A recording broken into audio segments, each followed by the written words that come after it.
Good afternoon mga boss. Welcome back sa ating channel, Tilaok Pinas. Today is August 26, 2025, araw ng Martes. Kamusta mga bossing? Kamusta ang inyong mga buhay-buhay? Sa episode na to, gagawin natin yung part 2 ng ating multipurpose breeding pen at flying pen. So, kaya ako ginawa to, no? May nakita tayong tirang simento natin, nandun lang pala sa tambakan, at bumili na rin ako ng bistay para sa ating gagawing base ng ating pinakakulungan, no?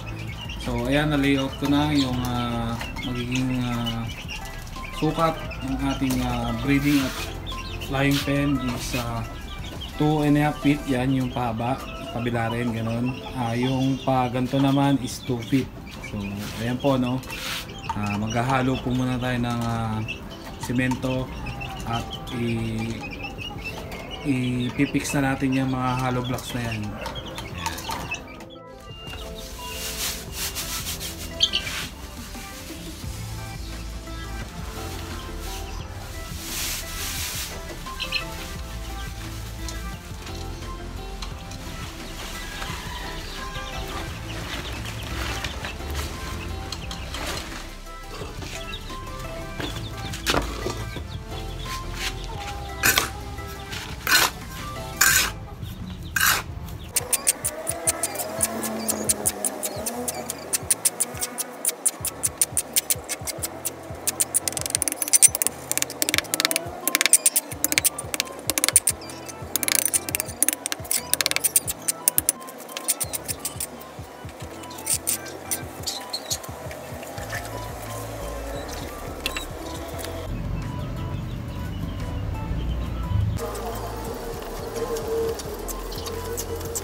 So ayan po mga boss, nakatapos na tayo ng isang box, no? Dito na lang sa kabila. At ito na lang yung natitira nating halo. Hindi ko alam kung itutuloy ko sa kabila or tatapusin ko muna yung mga palaman nito.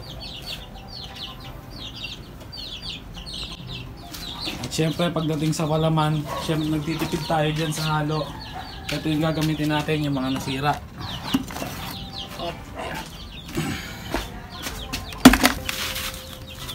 So ito gagamitin natin, no? Dudurugin lang natin to para isuot natin sa mga pagitan at saka natin sisementohan, no?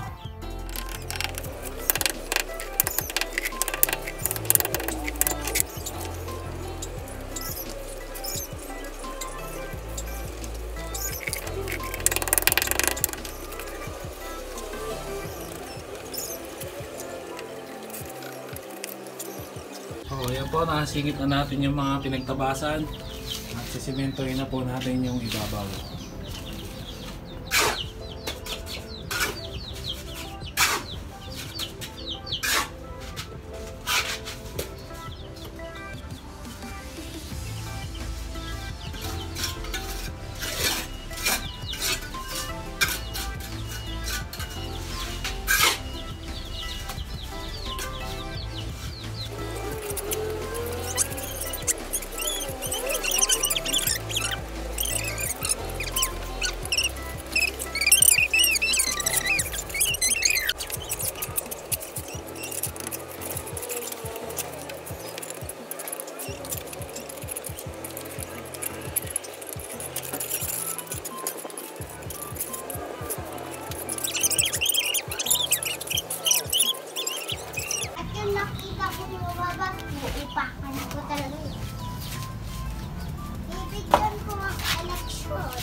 boss, no, natapos natin at kumasya yung ating halo, may konti pang tira.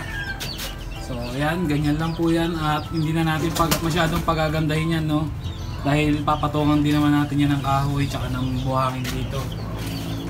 So ayan yung sukat ng ating multipurpose breeding at flying pen. Bali ganyan po kataas yan, kasing taas nitong pader na to. Ayan, tapos yan na may dapuan.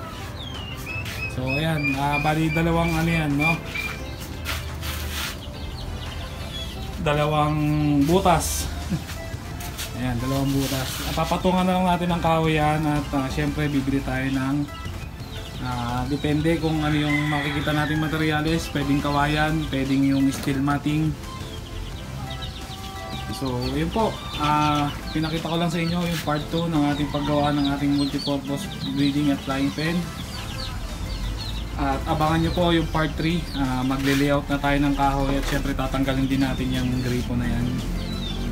So Daddy, yun. tatanggalin mo? Opo. Iktila ka, sabi ng manok. So yun, kita-kita na lang po ulit tayo sa part 3 para sa ating multipurpose at breeding at flying pen.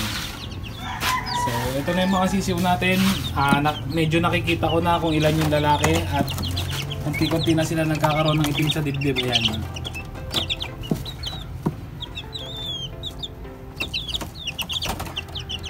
Ayun, grabe nung simula nung mga 1 week na sila dito. Ayan, so sumobra naman sa healthy mga ayan, laging gutom.